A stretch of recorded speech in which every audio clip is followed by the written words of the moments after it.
What's up, guys? It's Josh back with SobrietyWoD. If it's your first time here, welcome. If it's not your first time, then welcome back.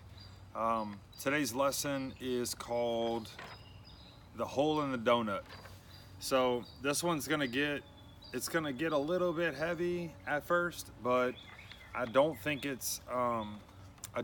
it's beyond anybody's comprehension once we kind of talk about it, and I think it's useful, even if it's new to you. So what happened was, I was at the gym the other day on a Saturday after open gym, and I was hanging out with a buddy, an old buddy, and actually a guy that I went to Iraq with like 12 years ago, and we're still friends. And we were just talking about life and stuff, and talking about decisions and choices, and how we make them, and how we make our decisions and things like that. And throughout the course of the conversation, this kind of idea started coming to my mind, and he left, and I stayed there for a while thinking about this stuff. And it's all related to the concept of ego and the concept of identity. So the quote is actually out of the big book of Alcoholics Anonymous. I might be wrong. It might be out of the 12 and 12. But the quote is, basically they're explaining to this guy that he's going to have to give up all his ideas and his ways and all this stuff if he's going to change, if he's going to stop being alcoholic. And, the guy's kind of arguing back. He's like, I'm not going to let anything turn me into a non-entity. If I keep turning my will and my life over to the care of something or somebody else, what will become of me? I'll look like the hole in the donut. And it's kind of silly, but really, if you think about it, everything that we know about ourselves, or everything that makes us what and who we are, is really our thoughts or our responses or our opinions or our actions or our past, our history, all those things. And we have individually, we all have like our understanding of reality. And if you're being asked to give that up, if you're being asked to consider that perhaps you might be wrong about some things, it doesn't seem, when you're talking about it, like it's that big of a deal. But if you actually break it down and look at it, it can be a pretty daunting task. And like this guy is saying, if I just keep surrendering, or if I just keep on giving up my will and my desires and my ideas and my wants, then there's going to be nothing left of me. And anyone who's experienced that type of surrender knows that that's not the case at all. And that's kind of what the book goes on to talk about. So along those lines, and I'm sorry if this one goes a little bit long, but I don't want to leave you guys kind of like open-ended. But the idea that I was thinking about was, really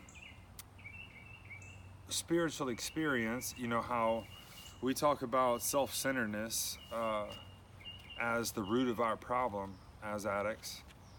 Then this spiritual experience, and there's a lot of stuff about removing that self-centeredness, removing us from ourselves. And so the idea is, as we go through the process of changing the ways that we think about things, we're letting go of a lot of ourself. So you probably heard the term ego, but it became a little bit clearer to me, like kind of what that is. So I think of ego as like reputation, or you can think of it as identity. So it's the me that I present, right? And it might even be the me that I think I am, or that I'm supposed to be. And this is where it kind of gets a little bit heavy. But, I was thinking about my recovery and how, when I first got sober, I really I had sort of let go of like all my ideas and beliefs and all that stuff. And I really didn't have a reputation when I came back to where I was living. No one knew me or knew anything about me. And it's actually an experience that I've had a lot throughout my life. I went to 18 different schools before I graduated high school. And one of the things I can remember is, at some point along the line, I realized that every time I went to a new school, I had an opportunity to reinvent myself. I could tell people I was whatever I wanted to be, or I've done whatever I wanted to have done, you know, and really play a part, play a character.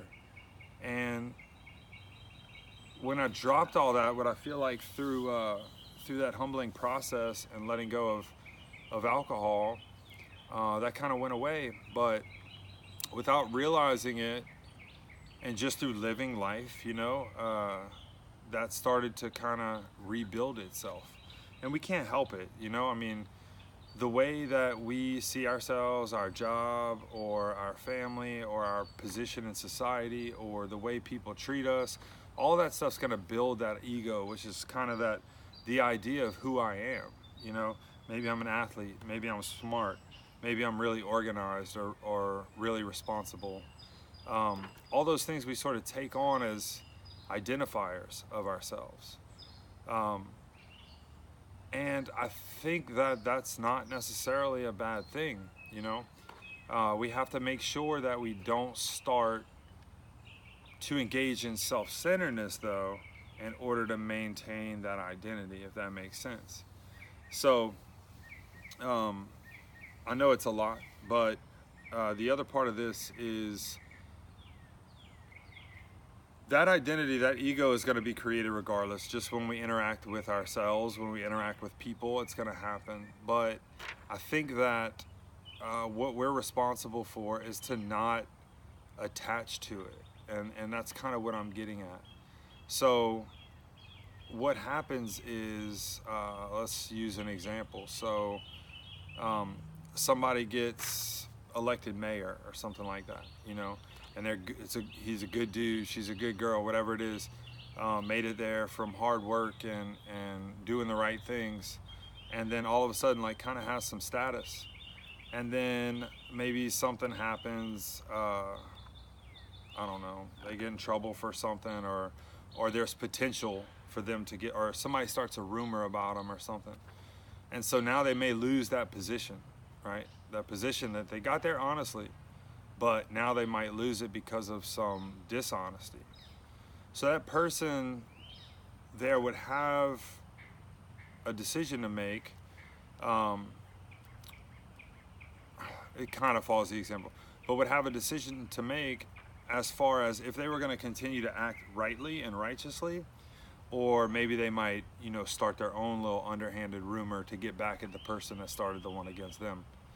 So I think that's a good example. And what happens is, in order to maintain that identity that that person has attached to the mayor or whatever it is, instead of just being righteous, continuing to follow spiritual principles and let God, let the universe, whatever it is, figure it out, if this person takes it into their own hands because they feel that they are justified, they earn that position fair and square, and they should be able to keep it. So out of fear of losing that reputation or losing that ego, we act out in character defects, or that person might choose to act out in a character defect. And so things just kind of, it was a different way to look at it, you know, and I had to look at reputations or egos or whatever in my life that, you know, maybe I was unwilling to, or am unwilling to let go of, that I want to defend, you know, because I'm afraid of losing it, you know. So it just was a different way to think about it. And the idea is, and I'm going to tie this in, but what, like, the way I understand it, what we're supposed to do is to commit to living by spiritual principles. Like, that's it. And then whatever comes out of that, that is who we're supposed to be. And that's different than determining who we're supposed to be and then organizing our behavior and our decisions to try to maintain that thing, you know. And that's how we continuously are able to shed that ego or keep that ego at bay. You know, the problem comes when we cling to it. The problem comes, you know, we let go of that identity as an addict, You know, we had to in order to not be an addict anymore. That was freedom from an ego. But well, you know, what if your identity is the mayor? It might not. You might not be so quick to let go of that ego.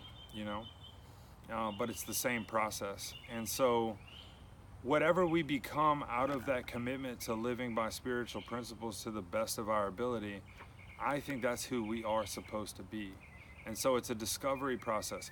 We don't decide who we want to be and then finagle our way into becoming it, I don't think. I think we commit to a process and we accept what comes out of that process. So hopefully that makes sense to you. You guys can discuss that. You know, the question on here is, what ego do you catch yourself trying to uphold? You know, is there a specific one that maybe is being taken away or potentially being ripped from you? You know, whether it's your status or you know, your job, or it could even be something like your position in your social group or whatever. You know, it can get all the way into that. But is there one that you struggle to release? And if you really want to get into it, have you used a character defect, which is just any kind of negative character trait, lying, stealing, sneaking, like any of that kind of stuff, in order to avoid the loss of that status or that reputation or that ego? So you guys talk about that, and then the next part will be quick. We'll tie it back in.